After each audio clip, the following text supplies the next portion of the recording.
बिस्मिल्लाहिर्रहमानिर्रहीम अस्सलाम वालेकुम। मैंने जिस तरह अपनी पिछली वीडियो में आप लोगों से ये कहा था कि मैं एक कंपैरिजन वीडियो बनाऊंगा between the P O F five या एम पी फाइव और सेगा नाइन जो 9 मिलीमीटर में क्लैशनिकॉव वालों की गन है। इन दो वेपन्स के ऊपर मैंने बताया था कि मैं एक वीडियो कंपैरिजन से के लिए बनाऊंगा, ताकि वो लोग जो एक पिस्टल कैलिबर कार्बाइन एक अच्छे मुनासिब बजट में लेना चाहते हैं, वो लोग अपना decision on the basis of the input कर सकें, मेरी इनपुट पे या कई और जो एंथुजियास्ट हैं उनकी इनपुट के ऊपर डिसीजन कर सकें कि क्या कौन सा वेपन जो है वो लेना चाहिए। तो इन टर्म्स ऑफ जो इनकी है प्राइस ब्रैकेट, उसकी वो इसमें डिस्कस करूँगा, इनके मैगज़ीन कैपेसिटीज़ की बात करूँगा, इनके स्पेयर्स की अवेलेबिलिटी के हवाले से बात करूँगा। तो इसमें जो है ये एक इंटरेस्टिंग वीडियो मेरे ख्याल से होगी उन लोगों के लिए जिन्होंने ये डिसीजन करना है कि इन दोनों में से कौन सा वेपन उनको बाय करना चाहिए। जैसे कि आप जानते हैं कि इस एम पी फाइव या इस पी ओ एफ फाइव के ऊपर तो मैं पहले भी कुछ वीडियोस बना चुका हूँ, जिसमें मैंने इसका जो कस्टमाइजेशन का सारा प्रोसेस था वो करके दिखाया, उसका हैंड गार्ड के बारे में बताया, इसके बट स्टॉक के बारे में बात की, लाइट के बारे में बात की, काफ़ी सारी चीज़ों के ऊपर मैं बात करता रहा हूँ वक्तन फ़क्तन जो जो अपग्रेड्स इसमें मैंने की, इंक्लूडिंग ये जो इसके ऊपर रेलिंग लगी हुई है, इस रेलिंग समेत मैंने काफ़ी सारी चीज़ों के ऊपर बात की। तो अगर हम इन दोनों गन्स को जिस तरह मैंने अभी साइड बाय साइड रखा है, तो आप कंपैरिजन में देखें तो इनकी जो लेंथ है दोनों गन्स की बिल्कुल सेम है। मैंने इनके जो मैनुअल्स हैं उसमें भी पढ़ा इसको, और उसके बाद इसको मैनुअली मैंने जो मेजरिंग टेप होती है उससे भी मेजर किया। तो जब आपके पास ये रिट्रैक्टेड स्टॉक में या दोनों फोल्डेड स्टॉक में भी, मेरे पास जो गन है पी ओ फाइव, इस पर मैंने चूँकि फोल्डिंग स्टॉक लगाया हुआ है, तो फोल्डिंग स्टॉक के कंपैरिजन में बात करें तो दोनों की जो लेंथ है वो है 18 इंचेस, ऑलमोस्ट इनकी लेंथ बनती है, दोनों वेपन्स की सेम है। जब आप इसको इसकी स्टॉक फोल्ड कर देते हैं तो उस वक्त भी इनकी जो प्रोफाइल है, जो थिकनेस है, वो ऑलमोस्ट एक बराबर बनती है। यहाँ से इसका स्टॉक चूँकि थोड़ा सा चौड़ा है, तो इसकी 3.5 इंच की ऑलमोस्ट चौड़ाई बनती है। इसी तरह जो हमारी ये है सेगा नाइन, इसको भी जब हम देखते हैं यहाँ से, तो इसकी अब चूँकि चार्जिंग हैंडल इसका या कॉकिंग हैंडल जो है वो राइट साइड पे है, स्टॉक लेफ़्ट साइड पे है, तो इसकी भी जो ओवरऑल थिकनेस है वो 3.5 इंच बन जाती है। क्योंकि अब ये सेफ्टी कैच है, ये इसका चार्जिंग हैंडल है, तो ये भी ज़ाहिर है प्रोट्रूजन में आते हैं, फिर आगे रेलिंग इस पर भी लगी हुई है। तो डायमेंशंस के हवाले से दोनों वेपन्स जो हैं वो ऑलमोस्ट सेम डायमेंशंस में हैं। वेट की बात करें तो वेट में भी दोनों सेम है। अभी तो इस पे चलें, कुछ हेड ऑन्स लगे हुए हैं इसलिए मैंने प्रैक्टिकली वेट करके नहीं दिखा रहा, बट अनलोडेड वेपन्स के जो वेट हैं दोनों के वो 2.9 kgs के करीब करीब हैं। तो वेट और डायमेंशन के हवाले से दोनों में कोई ख़ास डिफरेंस नहीं है इस कन्फिग्रेशन में, जिस कन्फिग्रेशन में मैंने ये वेपन रखा हुआ है। हाँ, अगर आपके पास रिट्रैक्टेबल स्टॉक हो तो रिट्रैक्टेबल स्टॉक के हवाले से अगर देखें तो फिर उसमें यस, जो पी एफ फाइव है या एम पी फाइव है, इसकी प्रोफाइल जो है वो हमारी सेगा नाइन से कम थिक हो जाएगी। उसके अलावा जो कैलिबर तो ऑब्वियसली हम ऑलरेडी बात कर चुके हैं, दोनों का सेम है। अब मैं इनका स्टार्टिंग फ्रॉम द बैरल पीछे की तरफ चलते हुए इसका जो कंपैरिजन करूँगा, उसमें मैं ये साइड बाय साइड रख के बात करूँगा, ताकि हम ये डिस्कशन कर सकें कि क्या बेनिफिट्स हैं। अभी ये जो हमारी पी एफ फाइव है, इस पे चूँकि आगे बैरल है, बैरल के साथ ये ट्राई लग आता है, तो ट्राई लग में जो हमारी ये अटैचमेंट्स हैं पाकिस्तान की मार्केट में अवेलेबल, वो काफ़ी कम है। जबकि जो सेगा नाइन है इसमें आगे थ्रेडेड बैरल आता है और जिसके ऊपर ये मज़ल डिवाइस लगी हुई है। तो इसके केस में ये है कि यहाँ पर हमारे पास डिवाइसेस एक्स्ट्रा हैं। ये out of the box customizable है, क्योंकि इसके ऊपर ये शुरू से लगी आती है, कंपनी की तरफ से रेलिंग्स लगी आती हैं। इसमें जो है आपको after market attachments add on करनी पड़ती हैं। स्टॉक की बात करें तो स्टॉक भी उसमें कंपनी से आ रहा है, टॉप रेलिंग भी कंपनी की तरफ से आ रही है, जबकि ये जो गन है इसमें हमने ये सारी चीज़ें ऐड ऑन की। इवन POF5 के साथ जो स्टॉक है ये भी फिक्स स्टॉक भी स्टैंडर्ड नहीं आ रहा वहाँ से। तो अब ये तो कुछ बेनिफिट्स हैं सेगा 9 के उन लोगों के लिए जो कि आउट ऑफ द बॉक्स एक कस्टमाइज्ड गन चाहते हैं, और उनकी ख्वाहिश ये है कि उनको ज़्यादा उस पर मेहनत ना करनी पड़े। लेकिन अगर आप खुद कस्टमाइज़ करना चाहें तो MP5 में ऑप्शंस अवेलेबल हैं। अभी इसका हैंड गार्ड भी 35,000, 30,000 से 35,000, 40,000 की रेंज में हमारी लोकल मार्केट में अवेलेबल हो चुका हुआ है। अच्छा, रिट्रैक्टेबल स्टॉक भी इसका अवेलेबल हो जाता है, 40,000, 45,000 रुपये की प्राइस रेंज में अवेलेबल होता है। वो भी कोई उतना मुश्किल काम नहीं है। अच्छा, प्राइस की अगर बात करें तो दोनों गन्स की प्राइस में काफ़ी सारा फ़र्क है। इसकी जो मार्केट प्राइस है सेगा 9 की, ये इस वक्त 3.25 से 3.40 की रेंज में है, जबकि जो POF5 है ये 185 इसकी जो रिटेल प्राइस है बाय POF वो है। अगर आप गवर्नमेंट डिपार्टमेंट के सर्वेंट हैं तो 1,32,000 रुपये इसकी प्राइस है रिबेटेड, और अगर आप POF के एम्प्लॉई हैं तो मज़ीद 12-15 हज़ार रुपये का डिस्काउंट उसके ऊपर अवेलेबल है अगर आप जो है वो POF के एम्प्लॉई हैं। तो अब अगर कुछ लोगों का ख्याल ये है कि चूँकि इसकी ये एसेसरीज़ आफ्टर मार्केट लेनी पड़ती हैं फॉर कस्टमाइजेशन, तो इस सूरत में हमारे पास जो है वो काफ़ी सारा हमें एक्सपेंस ओवरबोर्ड करना पड़ता है, जिसके बाद शायद ये गन सेगा 9 के बराबर आ जाती है।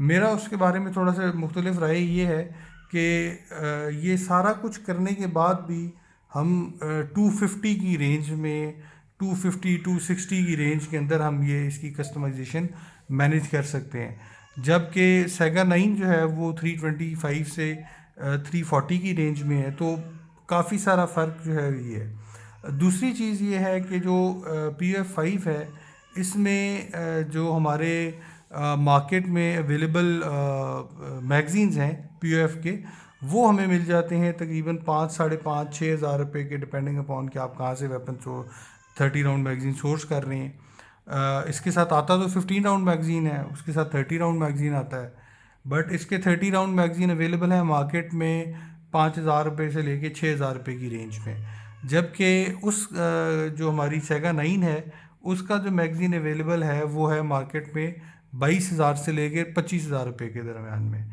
तो अगर हम 6,000 रुपीज़ भी इसकी एक मैगज़ीन की एवरेज कॉस्ट लगाएं, और मेरा ये ख्याल है कि जो भी कोई थोड़ा सा भी सीरियस वेपन एंथुजियास्ट है या सेल्फ डिफेंस के लिए वेपन को रखना चाहता है, तो उसके पास कम से कम 5 से 6 मैगज़ीन्स तो एटलीस्ट होने चाहिए सेल्फ डिफेंस वाले गन के लिए, या इवन अगर वो वैसे भी थोड़ा सा सीरियस है शूटिंग के बारे में, अगर तो वो कुछ लोग होते हैं जो वेपन ख़रीदते हैं उसके साथ एक मैगज़ीन भी एक्स्ट्रा नहीं लेते, जो 1 या 2 मैगज़ीन आए सारी ज़िंदगी उनके साथ गुजार देते हैं और साल में 20-25 राउंड चलाते हैं, तो उनके लिए तो कोई फ़र्क नहीं पड़ता, जो मर्ज़ी ले लें। लेकिन वो लोग जो सीरियस शूटर्स हैं, ये सेल्फ डिफेंस के लिए कंसिडर कर रहे हैं वेपन को अपनी गाड़ी में कैरी करना है, कहीं कैरी करना है, तो मेरी अंडरस्टैंडिंग है कि उनके पास 5 से 6 मैगज़ीन्स कम से कम 30 राउंड वाले होने चाहिए। तो अगर हम इसको देखें तो 30 राउंड मैगज़ीन इसका 6,000 का है, तो 6 मैगज़ीन्स की कीमत हुई 6 × 6 36,000 रुपये में हम इसके 6 मैगज़ीन्स मैनेज कर सकते हैं। जबकि अगर हम उसमें बात करें तो 25,000 रुपये के हिसाब पे 1.5 लाख रुपए के जो है वो हमारे 6 मैगज़ीन्स आएंगे। तो अब यहाँ से आप देख लें कि प्राइस में जो डिफरेंस है वो काफ़ी ज़्यादा हो जाता है once you are comparing these two guns. तो सेगा 9 विद 6 मैगज़ीन्स आपको कॉस्ट करेगी कहीं जाके 3.25 से, अगर आप इसकी बेस प्राइस लें 3.25 प्लस 1.5 लाख का मतलब है कि आपको वो गन 4.25 लाख रुपए में पड़ रही है। और अगर आप इसकी बात करें तो ये गन आपको जो है 185 प्लस, चलें अगर आप ये कस्टमाइजेशन डाल लें 2.5 लाख के ऊपर, या 260 कह लें, 260 प्लस 6 मैगजीन्स, तो you would be touching around 3 lakh. तो 2.25 लाख रुपए का फ़र्क इन दोनों गन्स के साथ आ जाता है अगर आप 6 मैगजीन वाली चीज़ को कंसिडर करें।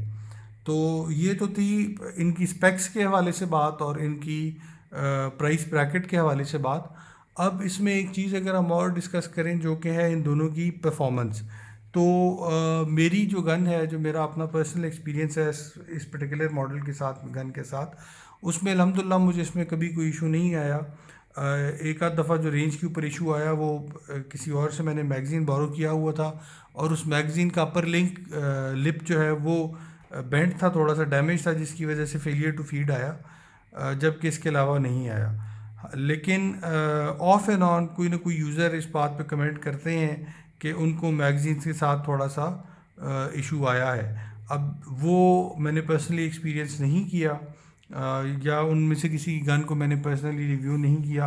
एक गन जो मैंने पर्सनली एक्सपीरियंस अपने एक दोस्त की गन में देखा था कि उसके मैगज़ीन्स की कंपैटिबिलिटी का इशू था कि उसके साथ जो 2 मैगज़ीन्स आए थे वो ठीक चल रहे थे, तीसरा एडिशनल मैग लगाएं तो वो उसका प्रॉब्लम भी आ रहा था, और साथ में उसमें फीडिंग के प्रॉब्लम्स जो है वो आ रहे थे कि लास्ट 2 राउंड्स उसमें फीड नहीं हो रहे थे।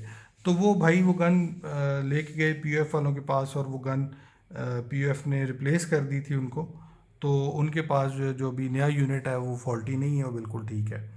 हाउएवर मेरी ज़ाती राय है कि पीयूएफ को इस चीज़ को, अपने क्वालिटी कंट्रोल को थोड़ा सा मज़ीद बेहतर करने की ज़रूरत है ताकि इस किस्म के जो इश्यूज़ हैं वो ना आएँ और जो उनकी मार्केट में वैल्यू है वो ख़राब ना हो। सेगा 9 की तरफ आएँ तो चूँकि ये हमारी AK-47 प्लेटफॉर्म का वेपन है, तो इसमें जनरली इस तरह की प्रॉब्लम्स होते नहीं हैं। बट मेरी किसी एक दोस्त पर बाप से बात हो रही थी तो उन्होंने बताया कि जो इसके OEM मैगज़ीन्स हैं जो इसके साथ आई हैं, उसमें उन्होंने एक दोस्त की गन में प्रॉब्लम फेस किया, और जो इसके आफ्टर मार्केट मैगज़ीन्स हैं क्लैशनिकोव USA के, उसमें इशू नहीं है। तो देन अगेन चूँकि मैंने उस गन को इसको सेगा 9 को पर्सनली रेंज के ऊपर ज़्यादा फायर नहीं किया, तो मैं ज़्यादा उस पर कमेंट नहीं कर सकूँगा कि क्या इशू है। बट आई बिलीव कि क्लैशनिकोव में ये वाले इश्यूज आने की टेंडेंसी मेरी राय में कम होनी चाहिए। देन अगेन पीयूएफ भी एक रिलायबल मैन्युफैक्चरर है, तो at the end of the day आपने ये देखना है कि आपको क्या वेपन सूट कर रहा है, आपकी अपनी प्रैक्टिस किस पे है, आपकी ट्रेनिंग किस पे है, और आप जो है वो कौन सा वेपन लेना चाहते हैं। तो I believe these two be very good competitors to each other, with this in the lower price bracket and that in a bit higher price bracket। और इसके अलावा भी हमारे पास AR-9 भी आ गई हैं मार्केट में, जो कि जो है वो 9 मिलीमीटर में अवेलेबल हैं और AR प्लेटफॉर्म के ऊपर हैं। और अभी जो टर्किश कंपनीज हैं यूटास की तरह की, वो लोग इनको कम प्राइस ब्रैकेट में बना भी रहे हैं।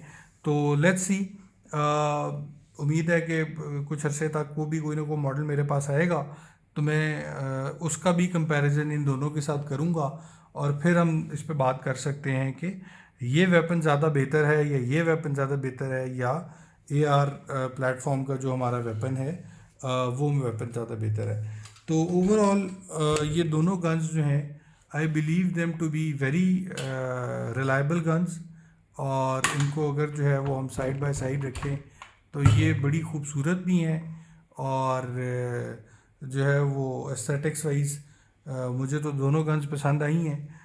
बट जो है वो AK-47 में एक जो बेसिक इशू आ रहा है वो ये है कि अगर इसमें हम बात करें तो इसको फायर करते हुए अगर हमने सेफ्टी कैच रिमूव करनी है राइट हैंडेड बंदे के लिए तो बड़ा इजी है, वो थंब के ऊपर आती है। इसके केस में ये है कि हमें थोड़ा सा हाथ फायरिंग हैंड को यहाँ ऊपर करके सेफ्टी को डिस्टर्ब इस तरह करना पड़ता है। जब आप मैगज़ीन लोड कर रहे हैं तो रिकमेंडेड ये होता है कि आप कभी भी अपना जो फायरिंग हैंड है उसको हटाएं नहीं, उसको हमेशा पिस्टल ग्रिप के ऊपर रहना चाहिए।